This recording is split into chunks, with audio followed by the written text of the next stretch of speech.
We back. Like we never left before. AKMJ Wells production.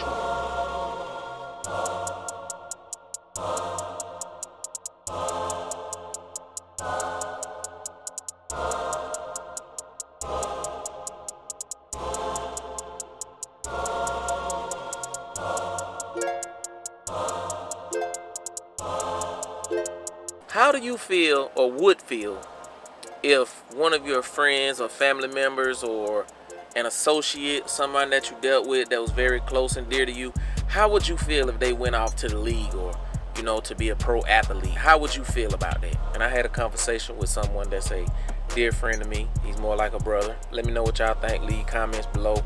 Make sure y'all subscribe to the channel. Make sure y'all like. Make sure y'all tell a friend to tell a friend.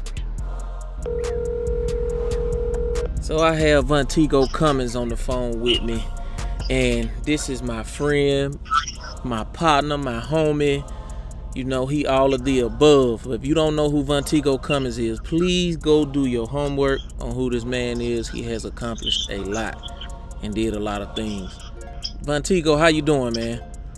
I'm doing great, fam. How you doing? I'm good. Welcome to Flat Trucking, man. Welcome to Flat Trucking. Yeah, thanks for having me, too. Appreciate it. Man, I had this grandiose introduction that I wanted to give you, and then I'm like, well, if I give him this grandiose introduction, it's gonna give away everything about, who you are and all of your accolades. You know what I'm saying? So, man, how you been, man? How you doing? I've been pretty good, man. No complaints. I'm blessed. That's all I can say. So. Okay. So for the viewers and for the listeners, man, how did you become a household name? Well, we would take that back. Well, as you know, and most people know, I grew up for the ones that don't know, I grew up in Thompson, Georgia, small town outside of Augusta, east of Atlanta, about an hour and a half. So I just grew up, loving sports, loving all sports.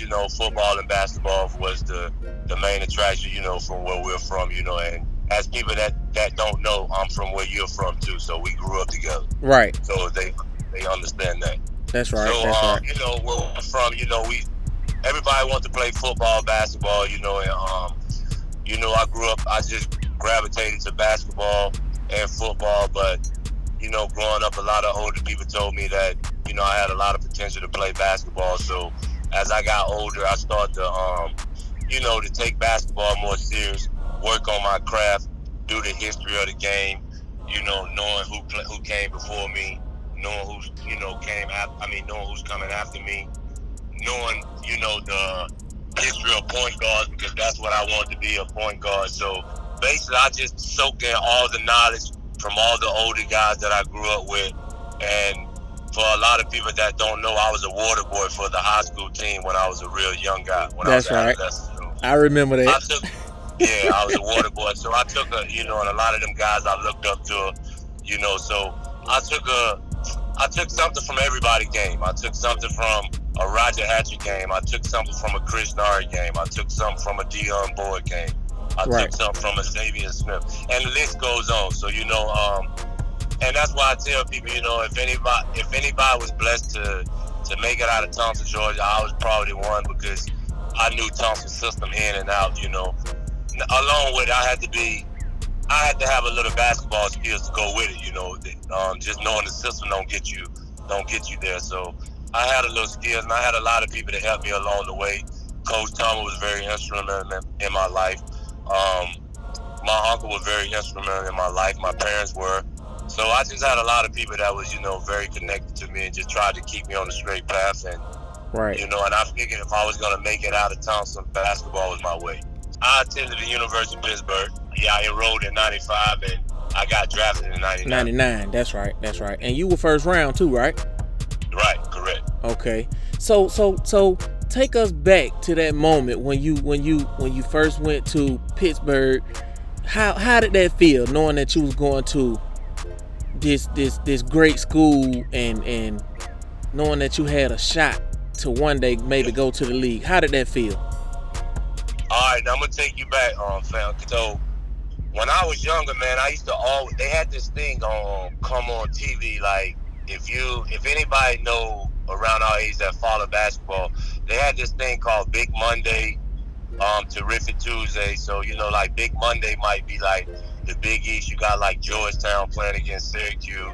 So at this time, I'm watching these games, and I used to always wonder, like, where are these guys from? So I remember seeing Syracuse play somebody like Georgetown, and I remember seeing a guy like from Syracuse, and Syracuse, I knew Syracuse was upstate New York, and I knew like Georgetown was in DC.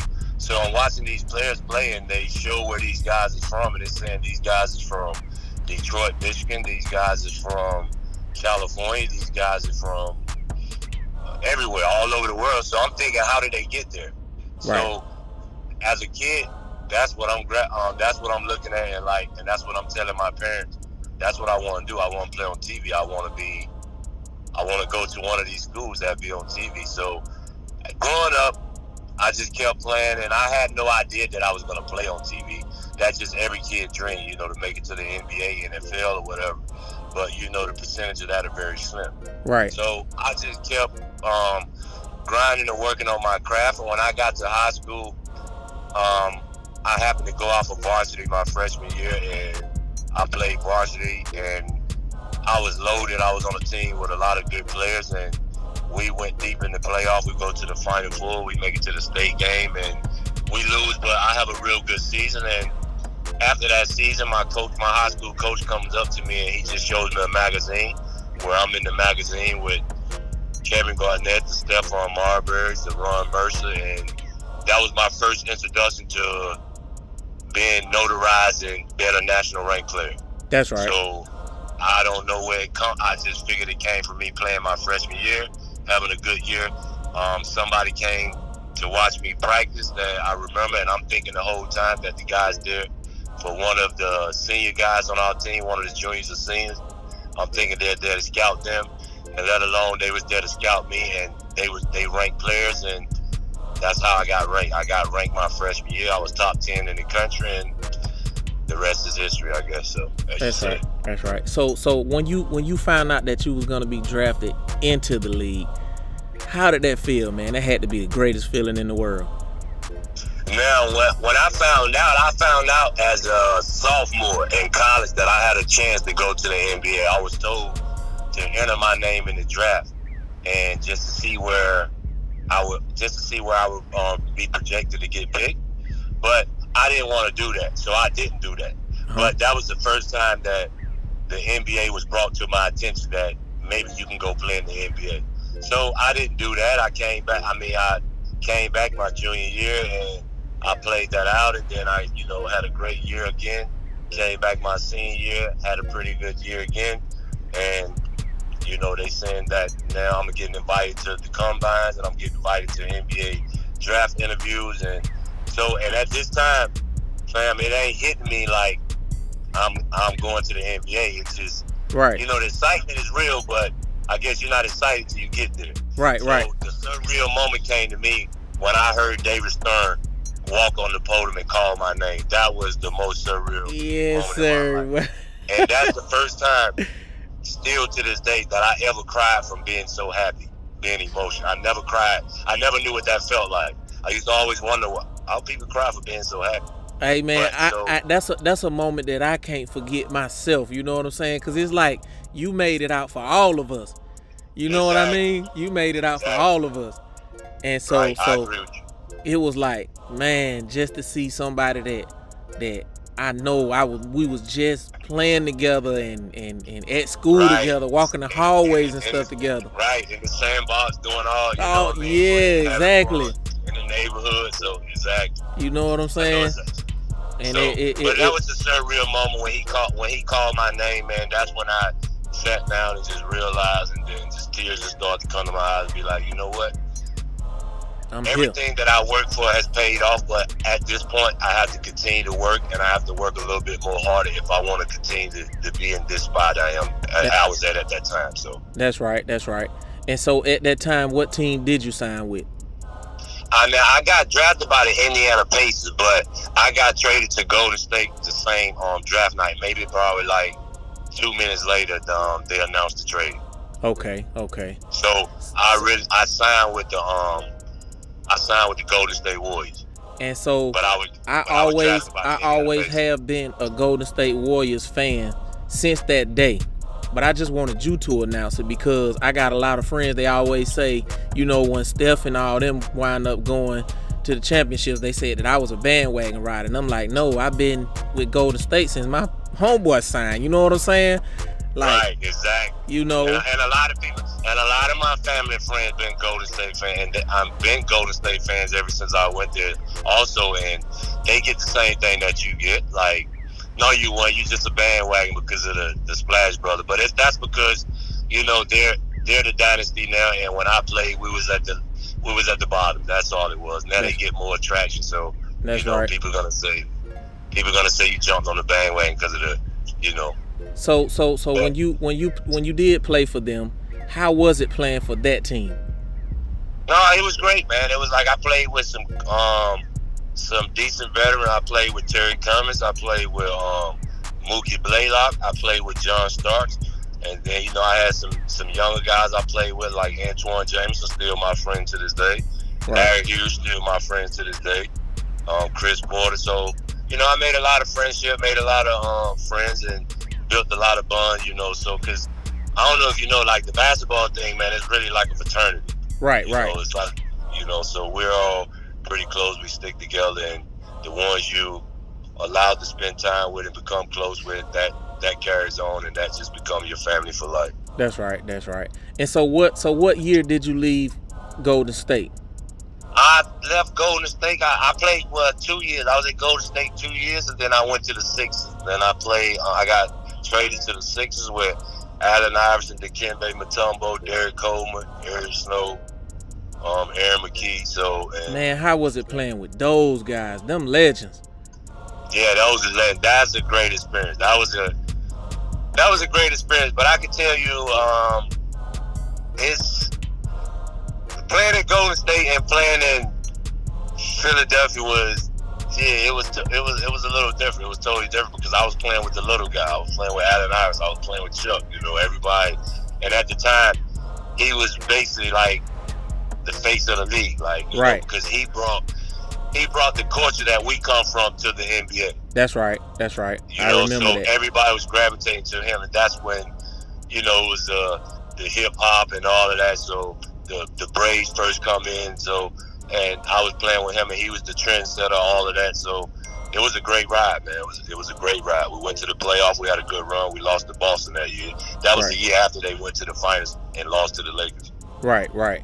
So who is the greatest player that you've ever played beside? The greatest player I ever played beside, man, I'm gonna say Allen Iverson. And after Allen Iverson, man, I would say Antron Lee and Ricky Moore. I played with Ricky Moore in AAU, man, in high school, and we had a great bond for us to be rivalry. And I gotta go with my high school teammate Antron. You know. So. Right.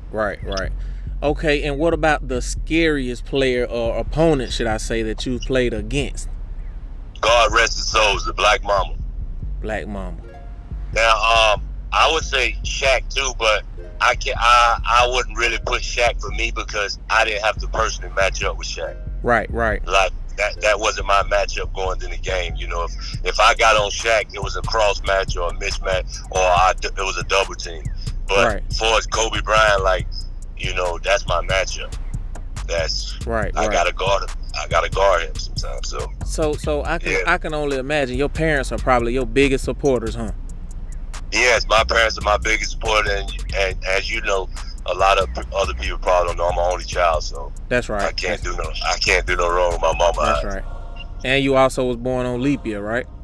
Exactly. Yep. That's Get right. one every 4. And now I don't know how true it is, but I believe it because ever since I was young, my mom told me that people that born on leap year are special. So I don't know how true it is, but so I ran with it. That's what I was just going to say. Yeah, it can't get no more with special than that. It can't. Yeah, exactly, man. So I ran with it. That's right. After the league, what did you do? What did you wind up doing after the league? I had the option to either go to the league or to go to Europe. I had a real nice team, a big team. Actually, I don't know if anybody know the team anybody know Mono Ginobili played at San Antonio. Right. I went to the team that he was on in Italy when we played together for 1 year.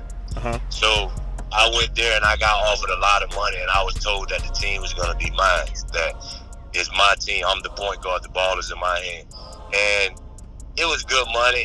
And at that time, I was coming 4.5 years, 5 years in the NBA, where I never really got a chance to have a team myself. Mm-hmm. You know, I was always a backup, and at that time, I wanted to prove to people that I could run a team and I could do what I always did. So I took the job in Europe, and I ended up being in Europe 14 years. Wow. So I played ball in Europe 14 years. So how was it in Europe? How was it playing ball over there? Was it much different from the States? Yeah, Europe is very different. Europe probably is played more like NCAA basketball. Right. Yeah, because you can play zone, and you really can't zone up too much in the NBA for only like 2.9 seconds. Right. And it's different. It's hard. I would say a lot of people that play in the NBA couldn't handle Europe. Did you have to play a lot more games? Nah, you play less games. For the good teams, you play twice a week. You play on Mondays and Saturdays, or you play Thursdays and Sundays. Oh, and, wow. The rest of the week, you practice twice a day, and you get 1 day off a week. So, wow. And there's really no social life. So it's just, and when the team is doing bad, things are going bad for the organization. The Americans are the first to get on the bird. So you have to know that. It's not like they take basketball and sports in Europe a little bit more serious than we do here. We understand here that everybody practice, everybody get paid for it, everybody's professional. So there's gonna be some days where you can lose the game. That's right. But in Europe, the teams are based on their budgets. So in order for your team to be good, your team has to have a lot of money. Right. Yeah. So if you got a lot of money, you buy the best players. Right. So by buying the best players, when you play against teams that don't have the kind of budget you have, your owner don't want to hear no excuse. You're supposed to win that game. That's right. Like, so that's how it is. And then when stuff starts to go wrong, the Americans are the first to get on the bird. But you have to understand that. But I went to that's just Europe, understanding that this is my job. I ain't here for no other reason. That's right. And I tell a lot of people that I've been all over the world, and I never really did too much sightseeing. Like when I was in Greece, I didn't go really see the Greek mythology and all of that. I just went to basketball practice. I went back to my apartment. That's right. I remember when you first came back. I think me and you ran into each other in Augusta. Exactly. Augusta, Georgia. And I know you was just coming back. You was like, "What's up, man? What's going on? I'm excited to see you. You a superstar to me. You know what I'm saying?" Yeah. So, it's just great, man. Great. A great feeling. I can't describe it. To this day, I still can't describe it. You know what I mean? Yeah, me too, man. You think to some people they might call it. Sometimes I still find myself pat myself on the back, because sometimes you don't pat yourself on the back, nobody else will. So I definitely. Oh yeah, I know you do, and I know it's been there from day one. But sometimes I have to remind myself I did pretty good for myself. You know, so That's right. And most people, they'll get in those positions and change. But you gave me your number and you said, "Hey man, hit me up." And every time that I have called you or reached out to you, you either picked up or you either text me back.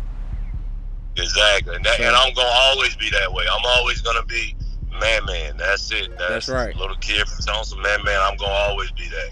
That's right. Playing in the NBA don't change me. It just made me who I am. That's all it is. That's all.